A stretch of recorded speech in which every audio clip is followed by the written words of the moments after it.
Olá pessoal, sou a professora Girlene da Escola Deizimara, sou professora de Biologia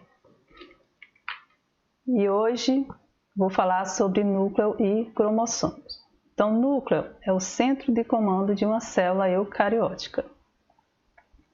Existem dois tipos de célula, célula procariótica e célula eucariótica. A célula eucariótica apresenta o núcleo organizado. A célula procariótica não apresenta núcleo. Então, o núcleo, ele armazena, ele guarda o material genético. Então, numa célula procariótica, o material genético vai se encontrar disperso. Observa-se na figura o esquema de uma célula eucariótica. Nessa célula está identificando suas principais estruturas: membrana celular, citoplasma, núcleo.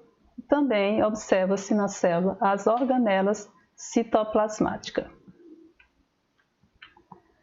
Constituição do núcleo. O núcleo é constituído por carioteca, cromatina, nucleolo e nucleoplasma. A carioteca caracteriza os eucariontes. É a membrana que envolve o núcleo. Ela torna o núcleo organizado na célula. Cromatina. Nos eucariontes, o material genético apresenta-se na forma de cromatina. Então, podemos dizer que a cromatina representa o material genético. Nucleolo está envolvido com a produção de ribossomos, a partir da instrução contida no DNA. O nucleolo é composto por RNA ribossômico, por DNA e proteína.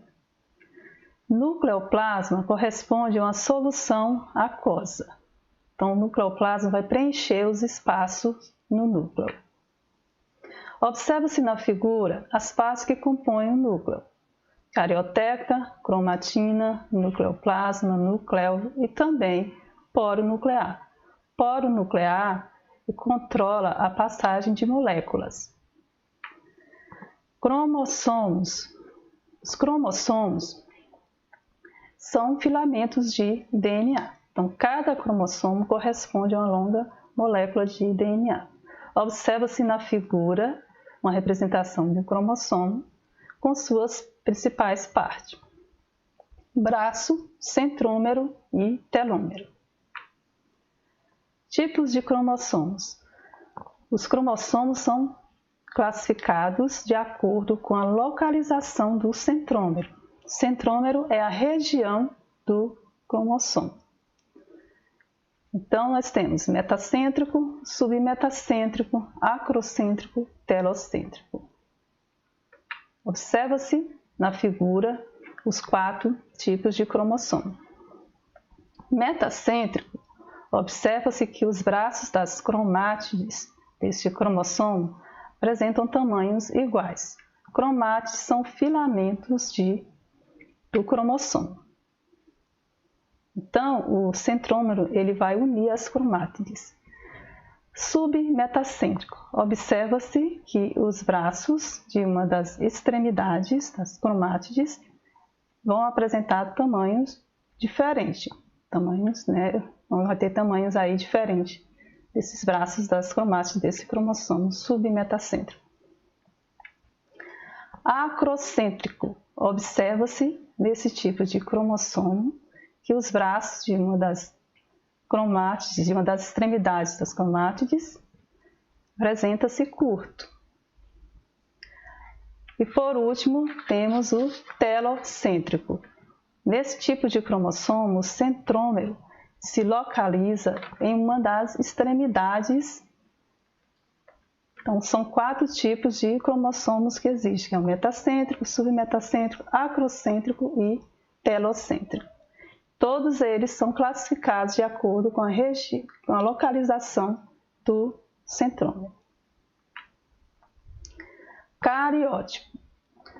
O conjunto de características tais como a quantidade, o tamanho e a forma dos cromossomos de uma espécie recebe o nome de cariótipo. Então, podemos dizer que o cariótipo é o conjunto de cromossomos que uma espécie pode apresentar. Observa-se na figura um cariótipo humano. Então, a espécie humana ela apresenta 46 cromossomos. Então, o número de cromossomos ele pode variar de uma espécie para outra. Então, nós apresentamos 46 cromossomos. Esses 46 cromossomos, 44, nós chamamos de cromossomos autossomos, que são os cromossomos que não têm relação com a determinação do sexo do indivíduo. Os outros dois cromossomos são os cromossomos sexuais, que são os cromossomos que têm relação com o sexo do indivíduo, com a determinação do sexo do indivíduo. Esses cromossomos são cromossomos X e Y.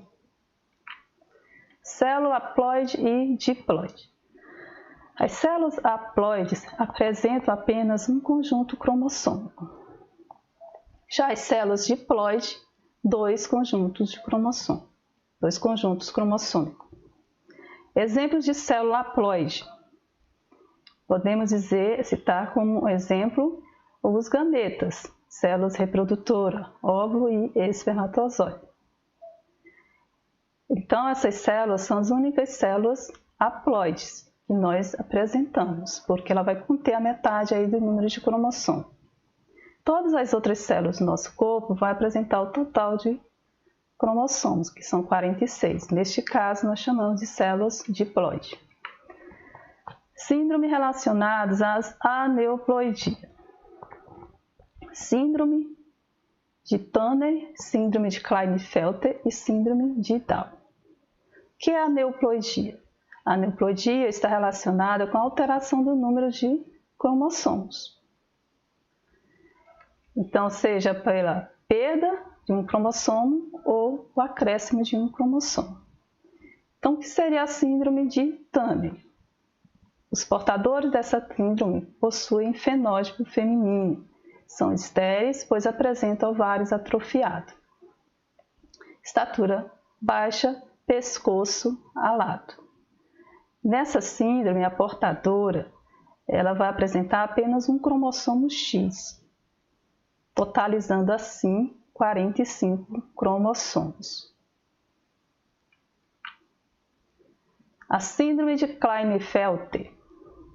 O portador dessa síndrome geralmente é estéril, estatura elevada, testículo pouco desenvolvido, também apresenta desenvolvimento de mamas. Apresenta aí pequenos seios. É o que nós chamamos de ginecomastia. Nessa síndrome, o portador vai apresentar um total de 47 cromossomos. Esse indivíduo ele vai apresentar um cromossomo X a mais. Ele vai ficar com XXY, totalizando assim 47 cromossomos. Síndrome de Down. Pode apresentar tanto no sexo masculino quanto no sexo feminino. Os portadores dessa síndrome apresentam estatura baixa, face larga e achatada, mãos pequenas, na maioria dos casos tem o desenvolvimento e aprendizagem mais lenta. Essa síndrome também é conhecida como trissomia do cromossomo 21, porque o portador vai apresentar 3 cromossomos 21. Totalizando assim 47 cromossomos. Então, pessoal, por hoje é só. Até a nossa próxima aula. Um abraço virtual para todos. Até breve.